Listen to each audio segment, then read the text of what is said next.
Hello बच्चों, अस्सलाम वालेकुम। कैसे आप सब? बढ़िया। तो welcome to Shahid sir's education point. कल के लेक्चर में मैंने आपको कहा था कि अभी दूसरा लेक्चर आने वाला है, बट अनफॉर्चुनेटली टाइम कम था, मैं अपलोड नहीं कर पाया।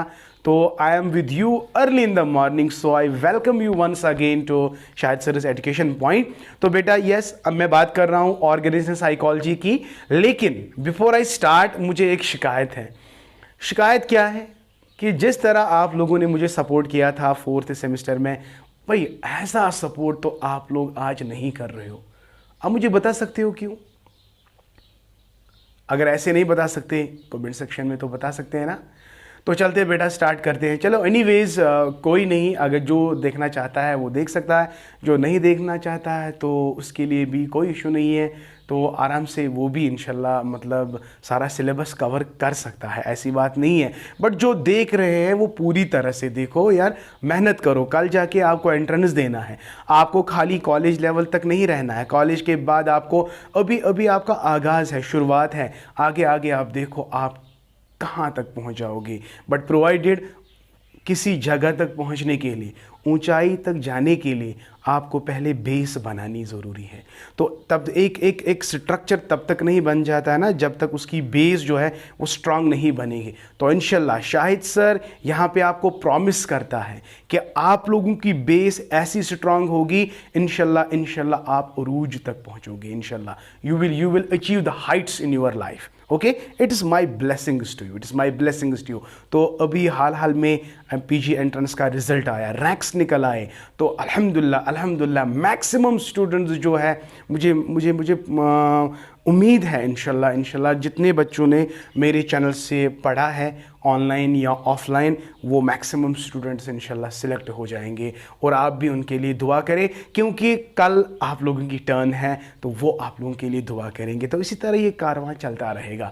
तो चलते हैं बेटा, स्टार्ट करते हैं without any delay. We are very much late, अभी 4-5 दिन बाकी है, आपका एग्ज़ाम आने वाला है। तो I wish you all the best my dear. Tension लेने की बिल्कुल भी ज़रूरत नहीं है। जितना हम पढ़ेंगे वैसा ही आपको पढ़ना है, उसी तरह आपको पढ़ना है जिस तरह हमने आपको पढ़ाया है, ठीक है। तो जो जो पॉइंट्स मैंने आपको बताए हैं इन लेक्चर नोट्स को आप नोट भी बना सकते हो, और मेरे नोट्स भी अवेलेबल है। अगर आप चाहते हो नोट्स भी मिले तो आप मुझे डायरेक्टली कांटेक्ट कर सकते हो, या मेरी ऐप है Shahid sir's education point, Google store में आप इसको डाउनलोड कर सकते हो and you can have your notes. Okay, that will definitely help in your learning. Okay, तो चलते हैं बेटा, स्टार्ट करते हैं। हम बेसिकली हमने स्टार्ट किया था तीसरा यूनिट, राइट। तीसरे यूनिट में मैंने खाली आपको बताया था कि वर्क मोटिवेशन का मतलब क्या है। वर्क मोटिवेशन का कॉन्सेप्ट हमने अल्हम्दुलिल्लाह अच्छे से समझाया है। लेकिन उसके बाद मैंने आपको कहा था कि वर्क मोटिवेशन में आपको 3 थ्योरीज पढ़ने हैं। One theory is Abraham Maslow's theory, another is McClelland's need achievement theory, and third is Herzberg's 2 factor theory. ये तीनों थ्योरीज बेटा बहुत इंपॉर्टेंट है। चांसेस आर देयर कि ये short answer, medium and long answer तीनों आ सकते हैं। इसलिए I request all of you, in 3 theories में से आपको किसी भी थ्योरी को यार स्किप नहीं करना है। जैसे मैं पढ़ाऊंगा या नोट्स पे जैसे लिखा है आपको वैसे ही लिखना है, वैसे ही नहीं। अगर कॉन्सेप्ट समझ आया, शायद सर जो बताएगा वैसे ही बेटा लिखना है, कोई डरने की ज़रूरत नहीं है। आपने कल देखा ही होगा कि जो हमने पढ़ा था एजुकेशन में, वल्ला I am so much happy, जो हमने पढ़ा था एक एक क्वेश्चन वैसे ही आया था जैसे हम लोगों ने आपको पढ़ाया था। आप लोगों ने मेहनत की तो इंशाल्लाह इंशाल्लाह you will be very much successful in your life. Okay, बस one thing that you have to do, you have to just support your Shahid sir. आप सपोर्ट कैसे करोगे? By liking, sharing and subscribing. मुझे पता है बहुत सारे बच्चे वीडियोस को देख रहे हैं, भाई यार गलत कर रहे हो, खाली देखो मत, जल्दी से मेरे चैनल को सब्सक्राइब करो। नहीं करो जल्दी से, किया, वेरी गुड। और साथ ही में press the bell icon so that you can get my latest lectures. Thank you, मेला ब्लेस यू। तो चलते हैं बेटा, आज स्टार्ट करते हैं पहली theory, that is Abraham Maslow's need hierarchy theory.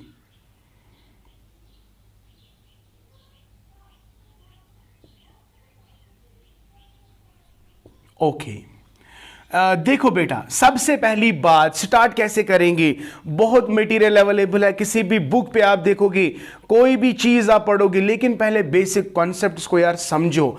अगर आप नोट्स भी नहीं पढ़ोगे, कॉन्सेप्ट समझा, आई गारंटी यू आप खुद ही लिखोगे, खुद ही लिखोगे यार। ज्यादा ये जरूरी नहीं कि आप जबरदस्त इंग्लिश लिखोगे, सिंपल इंग्लिश में भी लिख सकते हो ना यार। सिंपल इंग्लिश, आप में थ्रट रहता है कि भाई मुझे अंग्रेजी ट्रांसलेशन नहीं आती है, no, just give the idea.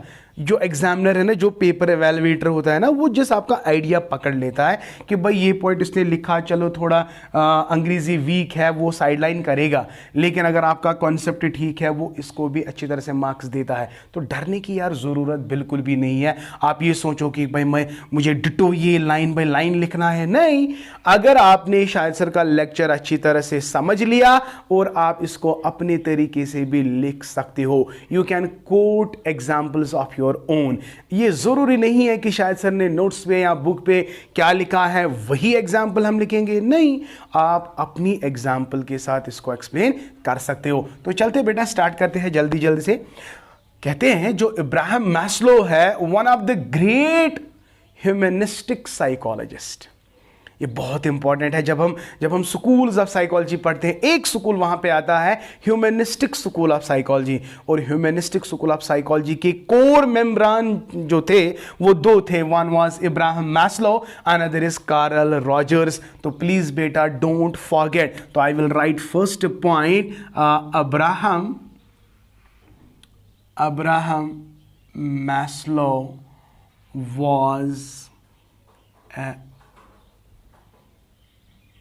humanistic psychologist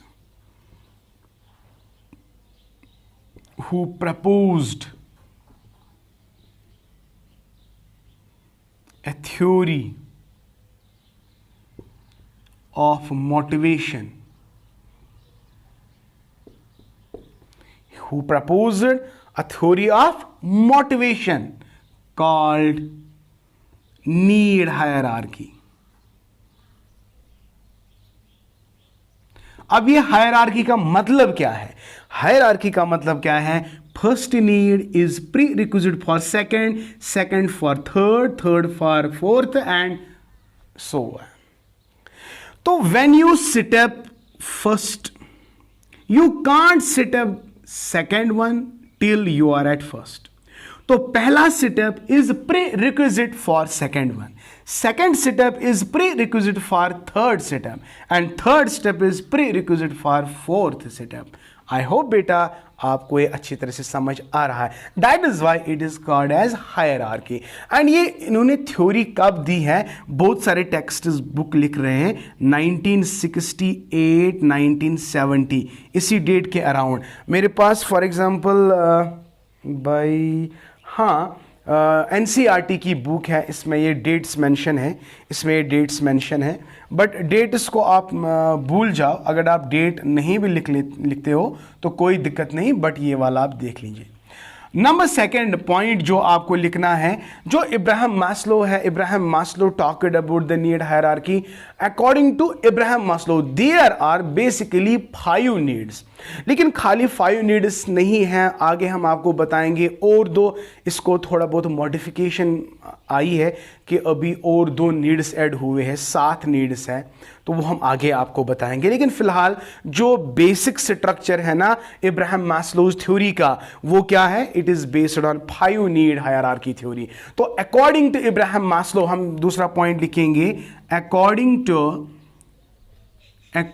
to Abraham Maslow, मैं AM लिखूंगा सीधे. According to Ibrahim Maslow there are 5 needs in every human being. Okay, ये जो इब्राहिम मैस्लो थ्योरी है ना, हमें इसको रिलेट करना है वर्क मोटिवेशन के साथ. ये आगे हम आपको बताएंगे. लेकिन सबसे पहले वहां तक पहुंचने के लिए आपको बेस की जरूरत होती है. तो बेस अगर स्ट्रांग है तो तब जाके आप ऊपर जा सकते हो. अगर बेस वीक है तो आप ऊपर नहीं आ सकते। तो let me explain what I am telling, तो लेट मी एक्सप्लेन जो भी मैं बोल रहा हूं कि इसका मतलब क्या है। तो अगर हम इस थ्योरी को देखेंगे, इसने नीड हायरार्की थ्योरी को कहा यही गेव है pyramid structure, pyramidal structure of need hierarchy, वो हम आपके साथ बात करेंगे। तो देखिए जब भी ये थ्योरी आएगी ना तो इस डायग्राम को जरूर लिखना, ठीक है, क्योंकि ये बहुत इंपॉर्टेंट है। तो हाँ जी बोलो बेटा, कितने नीड्स मैंने बताए, इब्राहिम मास्लो ने कितने नीड्स दिए, 5 नीड्स। पहली need is prerequisite for second, second is for third, third is for fourth, fourth is for fifth. Okay, तो according to the Ibrahim Maslow, मैं खाली ज्यादा एक्सप्लेन नहीं करूंगा बिकॉज आपको बुक्स में भी मिलेगा या नोट्स में भी मिलेगा, आप वही जाके इसको अच्छी तरह से पढ़ सकते हो, लेकिन कॉन्सेप्ट तो यहां पे क्लियर करेंगे। देखो सबसे पहली नीड जो है, सबसे पहली need, when a child is born, when a child is born, उसको क्या जरूरत है, खाना पीना हवा एटसेट्रा, है ना। तो फिजियोलॉजी को लाइव रखने के लिए food is the necessity, need है, जरूरत है, ठीक है। तो when a child is born, अगर हम when a child is born, फिर हम बच्चे को अलग करेंगे, उसको टाइम नहीं देंगे, केयर नहीं करेंगे, खाना नहीं देंगे, दूध नहीं देंगे, पानी नहीं देंगे एटसेट्रा, तो क्या वो बच्चा बच जाएगा? नहीं, नॉट एट ऑल। तो हर किसी इंसान को किस चीज़ की ज़रूरत होती है? रोटी की, हवा की, पानी की। सही बात बोल रहे ना मैं? तो क्यों ये रोटी क्यों ज़रूरी है, ये पानी क्यों ज़रूरी है, हवा क्यों ज़रूरी है? यार अपनी फिजियोलॉजी को लाइव रखने के लिए। तो बेटा फर्स्ट नीड जो है, this is physiological need. It's also called as biological need. This is first. मैंने एरो ऊपर की तरह क्यों लिखा? मैंने why? Because ये ऊपर की तरह जा रहा है। पहले सबसे बेसिक स्ट्रक्चर, बेसिक नीड क्या है? तो इट इज फिजियोलॉजिकल नीड। अगर इसकी डिफिशिएंसी होगी ना बच्चे में, बच्चा विल नेवर ग्रो और वो कभी वो नहीं बनेगा जो वो चाहेगा। नो। तो बच्चे को पहले किस चीज की जरूरत होती है? पानी की जरूरत है, हवा की जरूरत है, दूध की, है ना। मेरे चाइल्ड इज बॉर्न, तो अगर हम इसको छोड़ेंगे तो फिजियोलॉजिकल नीड्स को नहीं देंगे, फुलफिल नहीं करेंगे, तो क्या है बच्चा ये जिंदा रह सकता है? बोलो नहीं। तो जब बच्चा ही नहीं रहेगा तो ये वाली नीड्स, इसका क्या फायदा?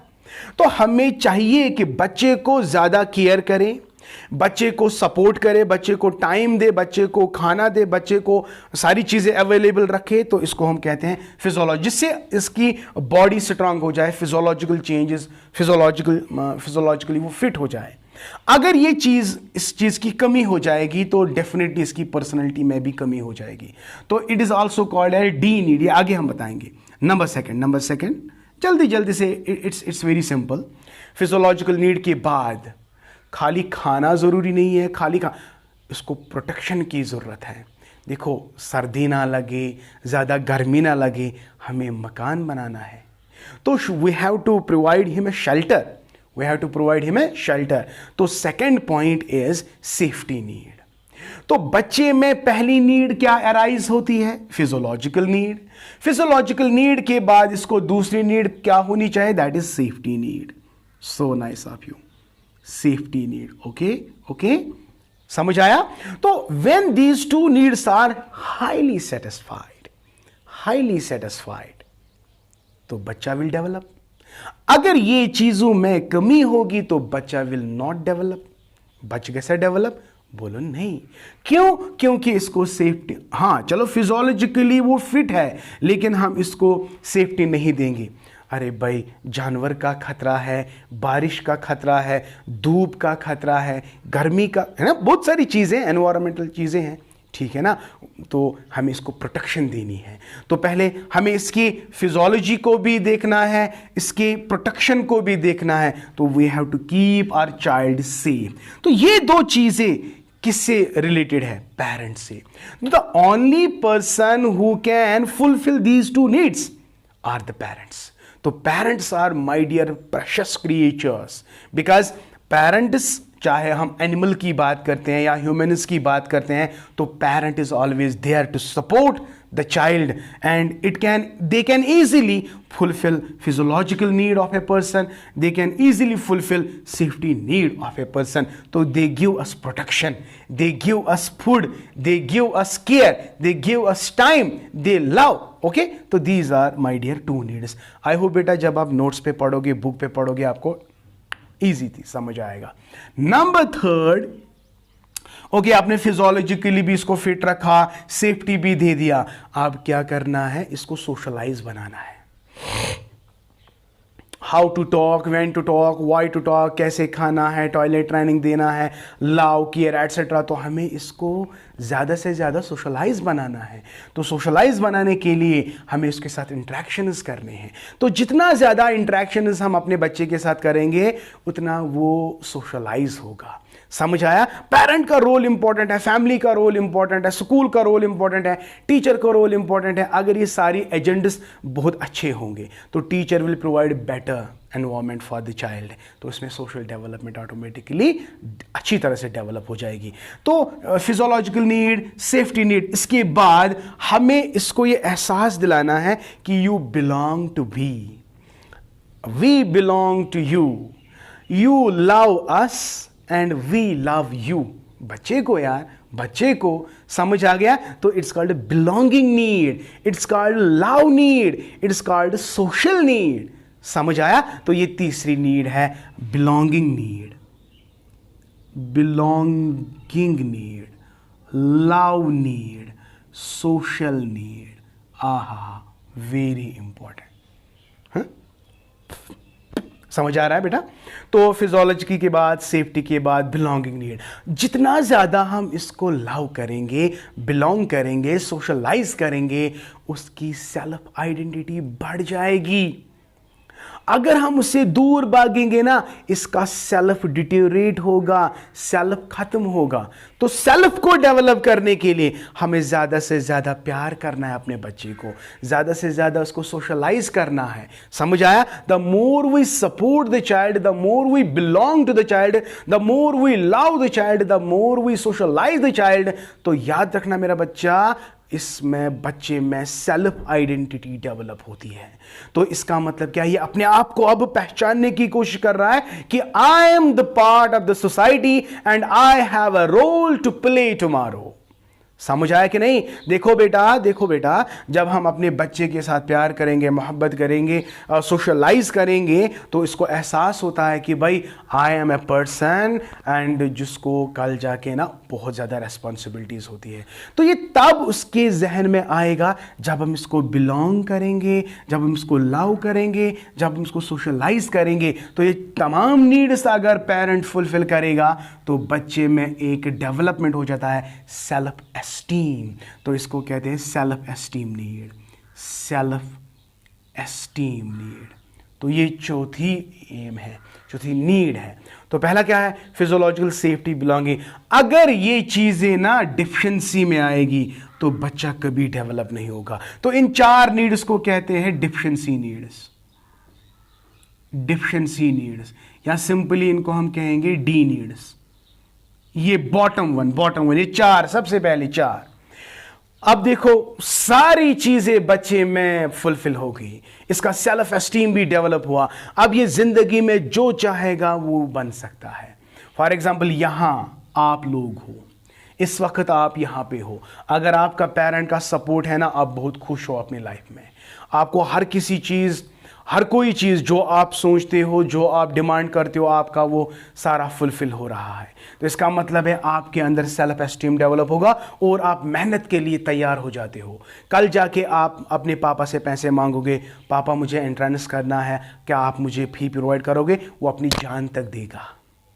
समझ आ गया? वो मेहनत करेगा, खून पसीना एक करेगा, लेकिन आपको कमा के देगा. क्यों? क्योंकि आपकी नीड फुलफिल करेगा. तो पेरेंट कितना इंपॉर्टेंट है. कल जाके हम ऑफिसर बनेंगे तो हम अपने माँ बाप को कहते हैं who are you? No no no no no no no. तो माय डियर, हमेशा याद रखना है, सेल्फ एस्टीम तक आपको कौन ज़्यादा सपोर्ट करता है?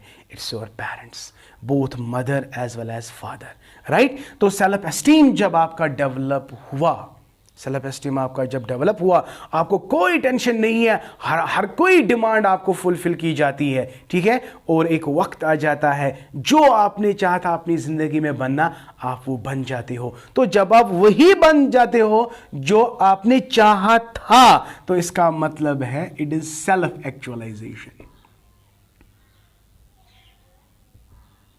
It's called self actualization. So self actualization is the topmost need, it is the highest plateau.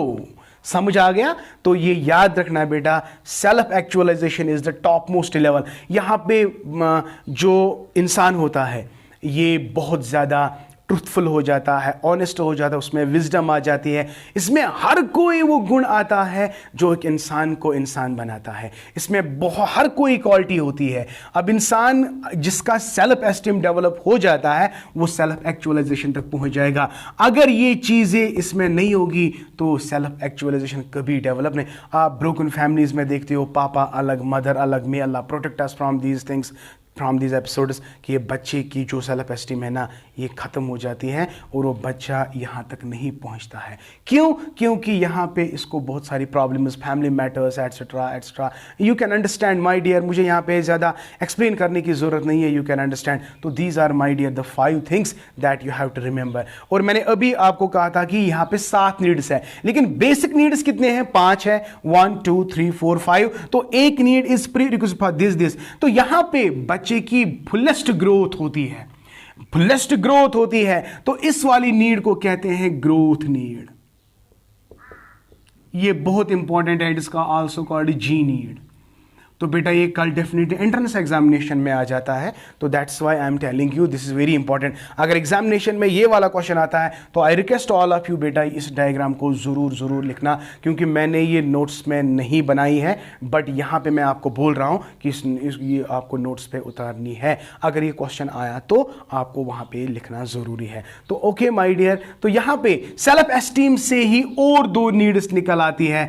One is cognitive need, ये एक्स्ट्रा इंफॉर्मेशन है बेटा। Another is aesthetic need, aesthetic need. तो 5 + 2 इज 7 नीड्स। तो ये 2 needs भी, लेकिन ये कहां से निकल आते हैं? सेल्फ एस्टीम नीड में। तो aesthetic and another is cognitive. So my dear, this was all about Ibrahim Maslow's need hierarchy theory. मुझे उम्मीद है कि बेटा आप लोगों ने इसको बहुत ज़्यादा एंजॉय किया। तो मेहरबानी करके अगर आपने वाकई एंजॉय किया तो यार लाइक तो करो, शेयर तो करो, और यार कमेंट करने में क्या जाता है? ओ भाई हाँ, मुझे तो मालूम नहीं है, आप थोड़ा बिजी हो एग्जामिनेशन में तो आपको कमेंट करने में तकलीफ हो जाती है। I can understand, don't worry, but watch करना, इसको अच्छे से याद करना, इसको अच्छे से मतलब प्रिपेयर करना। I wish you all the best my dear. तो टेंशन नहीं लेना है, हम आपका सिलेबस आराम से तब तक कवर करेंगे, आपको कोई टेंशन लेने की ज़रूरत नहीं है। But just I need one thing from your side, that's your support and blessings. Thank you, may Allah bless you and keep always learning.